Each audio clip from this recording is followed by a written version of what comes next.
கதையின் தலைப்பு மனங்களை மாற்றிய ஆசிரியர். ஒரு சிறிய கிராம பள்ளியில் கற்றல் என்பது ஒரு காலத்தில் புரிந்து கொள்ளாமல் பாடங்களை மனப்பாடம் செய்வதை குறித்தது. மீரா ஒரு புத்திசாலியான மாணவி, எண்கள் மற்றும் அறிவியலில் குழப்பமடைந்தாள். ஒரு நாள் அவளுடைய ஆசிரியர் ராகவ் வித்தியாசமாக கற்பிக்க முடிவு செய்தார். அவர் மாணவர்களை வெளியே அழைத்துச் சென்று கற்களை பயன்படுத்தி கணிதத்தை விளக்கினார். அவர் சூரியனின் இயக்கத்தை விளக்க நிழல்களையும் பொறுமை மற்றும் வளர்ச்சியை கற்பிக்க விதைகளையும் பயன்படுத்தினார். கற்றல் ஏன் முக்கியம் என்பதை மீரா இறுதியாக புரிந்து கொண்டாள். அவள் இனி கேள்விகளுக்கு பயப்படவில்லை. அவளுடைய மனம் தெளிவாகவும் பிரகாசமாகவும் இருந்தது.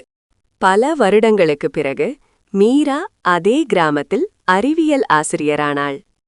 அவள் குழந்தைகளை படிக்க மட்டுமல்ல, சிந்திக்கவும் ஆராயவும் கற்றுக் கொடுத்தாள். வகுப்பறை இன்னும் சிறியதாக இருந்தது, ஆனால் உள்ளே இருந்த மனங்கள் பெரிதாகவும் ஆச்சரியமாகவும் வளர்ந்தன. இந்த கதையில் நாம் கற்றுக்கொள்ளும் விஷயம் என்னவென்றால், கல்வி என்பது பாடங்களை மனப்பாடம் செய்வது அல்ல, மாறாக வாழ்க்கையை புரிந்துகொள்வதாகும்.